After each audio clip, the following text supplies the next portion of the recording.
Hey guys, it's Meg. What's up? What's poppin'? Welcome to the podcast. We're romanticizing our fall. The weather gets cooler, the leaves change colors, the sun sets faster. So what are some crystals that match the vibe of fall? Hey, what's up? It's Editing Meg, and before we begin this podcast episode, I did originally make this comment when I first recorded this episode a week ago, but due to recent political activities, we'll say, I do want to re-say and re-emphasize that we should believe in science. We should be taking our medicines and going to the doctors and not listening to people who think they know what they're talking about. But in this episode, I did mention some quote-unquote medical benefits some believe crystals have, and I'm not saying it's true. I'm not saying it's false. But what I will say is, take your meds, listen to your doctors and healthcare professionals, and if you want to believe in the added benefits of crystals, then you do you, boo, because what's the worst thing that can happen? You wear a cute piece of crystal jewelry or you carry around a pretty rock in addition to some science. And now let's get into the actual episode. And we actually have 2 other episodes on crystals. We have like a general episode from season 4, episode 7. And then last year we did crystals specifically for summer, which was from season 12, episode 6, if you want to go back and listen to those ones. And before we actually start this episode, a little disclaimer, because some of these things are claiming medical benefits. Still go to your doctor, still seek out your medical professionals when it comes to illnesses and disease and everything like that. Now, they gave multiple crystals that they said would be good for fall, and by they, I mean multiple sources. I don't have just one source. I kind of was bopping around the internet. But I will say there was 4 that they said would be good for fall that we actually talked about in our summer episode, and I didn't want to repeat myself. So that is citrine, sunstone, moonstone, and tiger's eye. We've already discussed those, but today I have 10 we can use and love in the fall. The first one is obsidian, and it is said to be first discovered many years ago. Some sources were saying it was during BC times. And then some said it was during BCE times. But basically, all we need to know is that this stone, crystal, rock, whatever you want to call it, is millions and millions of years old. Now, for my sciencey people, I got your backs. I do have chemical makeup, chemical components of every crystal. They said it was mostly silicon dioxide, but it can have other components. Couldn't read my own handwriting for a minute. Some examples are like oxygen, aluminum, sodium.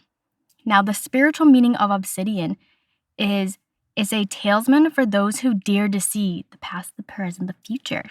It protects against negative energy.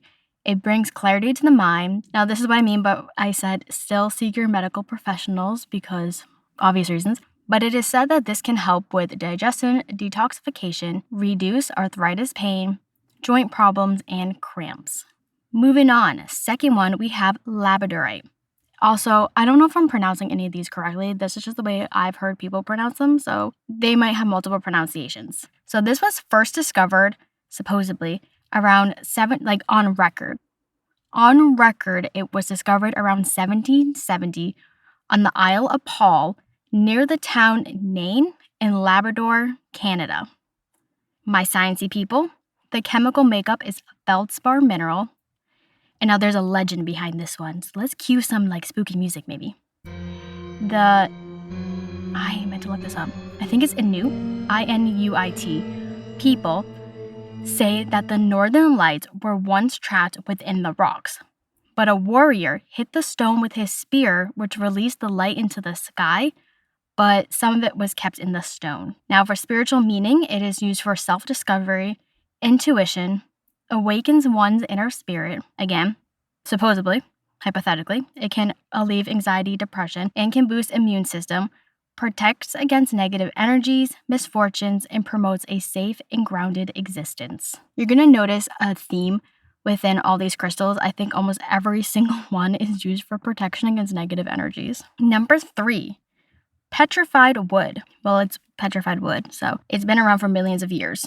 But during the 1800s, it started to get documented. Now, the chemical component is it's mostly silicon dioxide minerals, different per piece. Huh? Oh, I didn't finish my statement when I was writing it down. So it's mostly silicon dioxide, but it can have other minerals included in it, such as iron and copper. The spiritual meaning behind petrified wood is it's used for grounding, transformative. Brings patience. What did I didn't write really good for this one. It brings about patience. It's a cleanser. It's for rebirth, and it's for wisdom. It says it had a lot of ties into the earth. Number 4 is carnelian. Its first discovery is unknown. Some say that it was found 5,500 BCE. It was found in Bulgaria. Some say it was found in ancient civilizations. It's just been around for a very long time. The chemical composition, the sciencey part of it, we're just going to say the sciencey part of it, is silicon dioxide with iron oxide, and is part of the Chalcedony family. Chalcedony. Fun fact, very fun fact actually, it's in the Bible. Carnelian is in the Bible. It is part of the high priestess breastplate in Exodus. If y'all want to go check out your Bibles at home, it is in Exodus chapter 28, verses 15 through 30. But I did use my mom's Bible at home. I did borrow it. And I will quote for you verses 17 through 20. And the Bible says, and I quote from the edition I had, "Place a setting of gemstones on it, 4 rows of stones. The first row should be a row of carnelian, topaz, and emerald. The second row, a turquoise, a lapis lazuli, and a diamond. The third row, a jacinth, it's a red-orange gem, I looked it up, an agate, and an amethyst. And the fourth row, a beryl, an onyx, and a jasper." Also, another fun fact, warriors would wear it during battles. The spiritual meaning behind carnelian is for courage and motivation. It wards off envy, rage, and resentment. It helps stimulate metabolisms and aids in fertility. And ancient Egyptians used to call it the sunset stone due to the colors. Number 5, smoky quartz. Goes back to ancient times, but in 1837, it was given this name. My sciencey people, it is silicon dioxide. That's all I wrote. Spiritual meaning, extensive healing properties. It nurtures and neutralizes negative energy. It is said that it can relieve anxiety, shields negativity. It absorbs electromagnetic smog, blocks geographic stress, and ensures protection from harmful energies. Number 6, amethyst. Again, it is said to go back to BCE and BC times. For my sciencey people, it's a type of quartz with silicon dioxide, and it gets its purple color from iron and aluminum. So this is actually a really interesting fact about amethyst. Its name comes from the Greek word amethystis, which means not intoxicated. And so ancient civilizations would believe that this gem could prevent them from getting drunk. And there's also kind of a sad myth behind this, but the myth is that amethyst was actually a young girl who came upon a very drunk Dionysus. And the girl yelled out to the goddess Diana for help. So Diana turned her into a pale stone. And when Dionysus realized this, he started crying onto the stone, which turned it purple. That is a very cleaned up PG version of that story. Let's just say Dionysus had other intentions with that girl. The spiritual meaning is it clears the mind, encourages sleep and rest. It's calming, and it helps with negativity and decision making. Number 7. Now this one I have heard pronounced 2 different ways. I have heard people pronounce it hematite, and I have heard people pronounce it hematite. Either way, it goes back to ancient times. For my sciencey people, it's mostly iron with some oxygen. And the ancient Greeks used to call this haima, Haima, which means blood. And it used to be used as paint on cave walls. Native Americans use it as war paint, and it was found in tombs of pharaohs. And it said it was also used to prevent excessive bleeding in both giving birth and in war. And a lot of farmers and magicians would wear it to protect against curses and spells. The spiritual meaning behind it is it's grounding and balancing. It transforms negative energy into positive. It helps with mental clarity and emotional well-being, and it's just an overall protective stone. Also, you did hear me right when I said magicians. I had to read that 80 times. When I was researching, I said, why do they keep bringing up magicians? Apparently, that was a very popular career choice to have back in the day. I know we were all wondering why magicians were so popular. So I looked it up, and from the articles I could find, it was saying how it was a common source of entertainment at fairs, and then during the 1800s, it started to be performed in theaters. Number 8, moss agate. It goes back to the Greek writer Theophrastus. It is Theophrasts. It is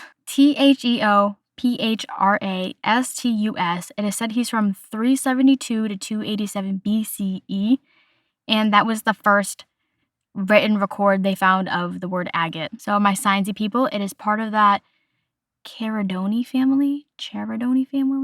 It is mostly silicon dioxide, but it has green mineral infusions which varied between chlorite and hornblende. This is why we're not sciencey on this podcast, guys. This is why we can't be sciencey. So the spiritual meaning is it is referred to as, and I quote, the stone of Mother Gaia. It is said to be a lucky amulet for centuries. It balances moods, enhances self-esteem, emotional stability, ensures unobstructed love and abundance flow, nurtures friendships and brings peace, and attracts abundance and prosperity overall. Number 9, green aventurine. It is from ancient times, but in the 18th century, here's a fun fact. 18th century, I'm pretty sure it's said over in Italy, glass makers dropped the metal into their glass, and when it cooled, saw the shininess to it. So they accidentally discovered this stone. They weren't paying attention. They just saw the color green and was like, oh, this is glass. And they threw it in to make what they were making and turned around and was like, actually, there's something into this. So my sciencey people, it is a type of quartz. It has silicon dioxide, and it is said that the green color comes from the mineral fuchsite. Now, spiritual, it is called the stone of opportunity. It is believed to be the luckiest stone for manifesting wealth and prosperity. It promotes a feeling of well-being, protects the heart chakra, it brings confidence, and it's a talisman of good fortune. I actually have a green aventurine bracelet that I wear every day. I wear her every day. My mom also got me a green aventurine necklace, and I'm so sorry. It's okay, she doesn't listen to my podcast. I keep forgetting I have it. I forgot about it, and then the other day I randomly remembered I had it, and I was like, I need to start wearing this again because it's really cute. And number 10, red jasper. This stone here is, and I quote, prehistoric. It is millions of years old, all the way back to the Neolithic period. For my sciencey people, it's silicon dioxide with iron oxide inclusions. It's part of that C word family, the Chalconi family. Now, there's actually a really cool Viking legend behind this. You heard me right, I said the Vikings. The Vikings say that Sigfrid the Dragon Slayer had his magic sword inlaid with red jasper to give him courage. And guess what? Just like, what's the crystal called? Why am I blanking on his name? Carnelian. Just like carnelian, this stone is also in the Bible. It is adorned in the breastplate of Aaron. Aaron had his breastplate implanted with red jasper. So the spiritual meaning, it is known as the stone of endurance. It brings physical strength and energy, stamina, focus, and determination. It absorbs negative energy, protects against electromagnetic pollution. It's very grounding, and it brings courage. And it is a favored talisman for magicians, scholars, and scribes. I don't understand why magicians keep popping up, but I love crystals. That's why we're doing a whole podcast episode on crystals. Obsidian, I feel like I have a piece of obsidian. I just don't have it in any jewelry, I don't think. Labradorite, I do love my Labradorite. I have plenty of bracelets in it. I have a ring in it. It's so fun. I don't have any fun stories about Labradorite. I think I have a piece of petrified wood. Carnelian, I have a necklace and a bracelet carnelian, and whenever I wear my necklace, I get the most compliments on it, and I also do feel confident. I think it's a placebo effect, but it might not be. Smoky quartz, I have a story for smoky quartz. Sit down, buckle up, keep your hands and feet inside the vehicle at all times. So, I was going to this birthday party a couple years ago, and there was this girl we were friends with, and honestly, she was a little on the toxic side. So I brought my smoky quartz to get through because I didn't want to ruin my friend's birthday. And I put this piece of smoky quartz, it was just like a tumblestone. I put it in a velvet pouch, and I wrapped it up really nice and protectively, and I threw it in a pocket in my purse that wasn't gonna get it harmed or scratched up or anything. So much happened that night. I literally wanted to leave, but I couldn't because it was my best friend's birthday. I didn't want to ruin her birthday. But when I got home, my smoky quartz, the whole inside of it was shattered. It was so messed up and cloudy. And I was like, damn, it really did absorb all that toxic energy. And it's not like it was bouncing around my purse. It was wrapped up really nicely in the velvet package to protect it. And then I had it in a pocket, not with anything else. And I didn't have enough in my purse. And my purse wasn't banging around or anything that would cause all that damage. But it is so damaged now and it makes me so sad. I had a hematite ring. Me and my best friend had matching ones. Another fun story. I had this really toxic manager. And one day, she walked in and my ring just snapped. I was literally just standing there. I wasn't playing with it. It literally just snapped and broke in half. And I was like, are you joking? I have a moss agate bracelet.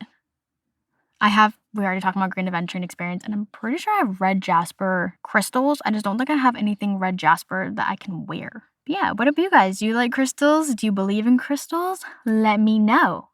And let's go into this week's affirmations. Let me grab them. Again, I forgot to ask my sister to borrow hers, so we're going to be using the Inspired by Frida set. So let me do some ASMR shuffling. That's probably not ASMR, but I keep calling it ASMR in hopes that maybe one day it will sound like ASMR.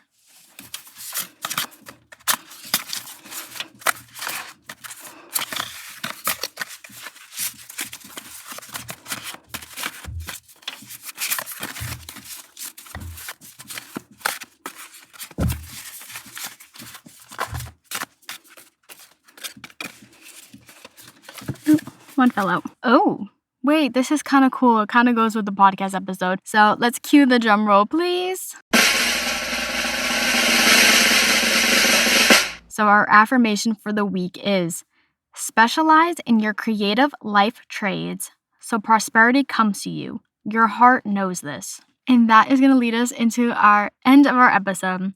So the next time you want to really embrace the fall season, maybe go get some crystals, maybe break out your crystals, and maybe look into them because they're kind of fun and they're pretty regardless if you believe in their abilities or not. Thank you for tuning into this week's episode of Hey Guys, It's Meg. You can follow Hey Guys, It's Meg _podcast on Instagram for updates and good times.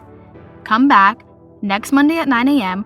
where we're going to have our first Spooktober episode, and I'm so excited, but also not excited because since my laptop crashed, I lost our Spooktober template I made with our spooky music, so now I have to redo everything, but it's okay, it's gonna be fine.